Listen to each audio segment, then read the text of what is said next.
I read about, the notion that we need to, turn to plant-based foods and insect-based protein in the future, and that, meat production and all the cow methane are contributing to the degradation of the environment. But do you see this as a plan, or just as a part of the globalist utopian, ideologically blind stupidity? Because, farmers do pollute. There is runoff from fertilizer. It does cause algal blooms, for example, in the water. And these are problems. I don't think they're insurmountable problems. But you're pointing to something that's more malevolent and deeper and programmatic. And we don't want to go there without questioning that presumption. I always think if you can explain it with stupidity, you don't have to explain it with malevolence. Well, as you know, be careful with that one, because sometimes we do have to go to malevolence in this I know we do, yeah. And I watch your show enough to know you know exactly why this is happening. And let's talk about this. If the Dutch farmers, let's take this as a premise, are the most efficient in the world, well, let's just say they're the second most efficient. Why would you knock them out of the saddle to get somebody else to produce the food? Where, Indian farmers? Who's going to produce this food in a much less efficient way that would create even more pollution? This is clearly about control. Also, there's something that you never hear in any press that I've heard in the United States is the tri-state city.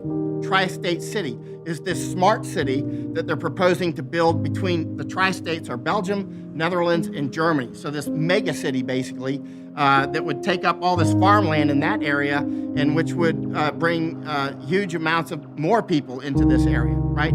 So the tri-state city is something you don't hear much about, but that's another part of this plan. There was a fire about maybe 10 days ago. I went to it right after the next morning, and it's at a picnic distribution center, which is there was an investment, $600 million into this picnic food distribution center from the Bill and Melinda Gates Foundation, coincidentally, and it burned down, right? And so, that brought a little, raised some eyebrows. Why did that thing just burn down? There's many of them. There's others in Netherlands that are growing. But the bottom line is the Bill and Melinda, or Bill Gates, is buying up farmland, as you know, all over the place. I know. He is the biggest private landowner in the United States right now, and the land that he's buying up, he's taking out of food production. And it seems to be because he's obsessed about meat production, at least in part, doesn't believe that that's part of a sustainable future. And so, but I do share your skepticism. It's the same thing happens on the bloody energy front. It's like, well, Australia won't build coal-generating electrical plants, but they'll ship their bloody coal to China, where they're going to build much dirtier plants.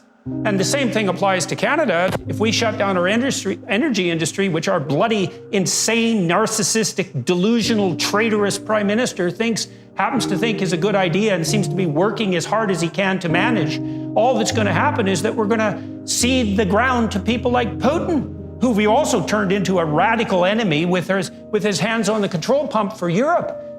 I don't see how we could be stupider here in the West if we actually took courses in stupidity and tried as hard as we could.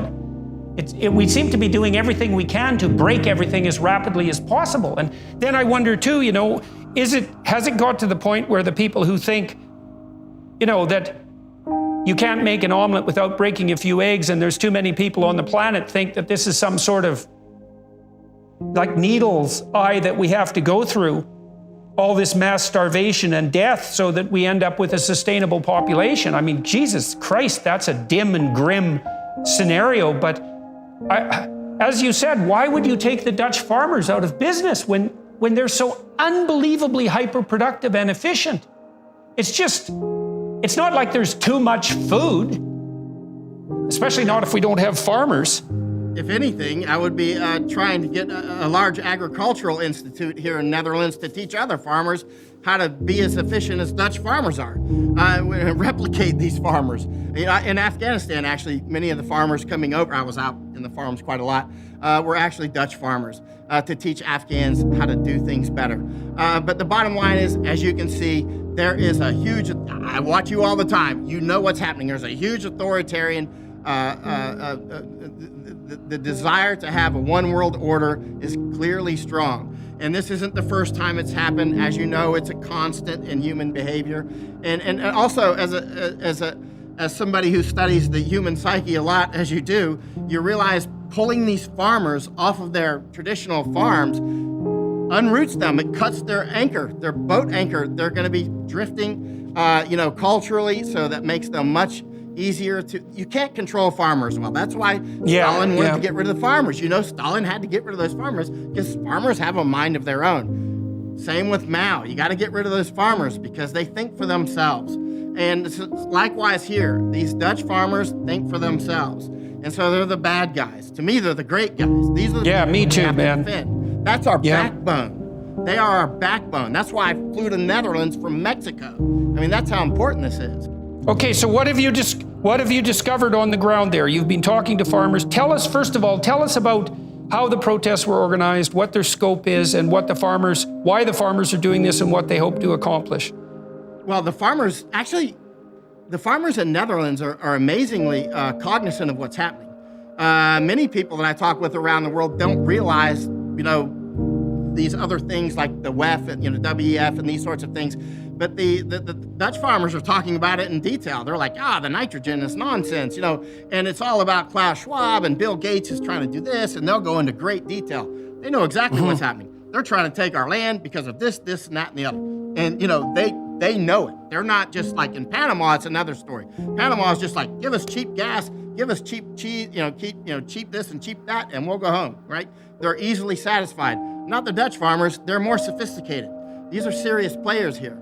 And again, that's why I jumped on an airplane. If people like this are blocking streets around Netherlands, and we got the German farmers joining up with them, they're blocking the border together. German and Dutch farmers, right? Polish farmers. I love Poland. I spent 2 years there. Polish farmers are making videos in support of Dutch farmers. That's how much look, that started in Canada, jumped over to the United States. It's over here now. I mean, it's really growing. This courage is spreading. And so, and you see Italian farmers, Spanish farmers, people are rising up.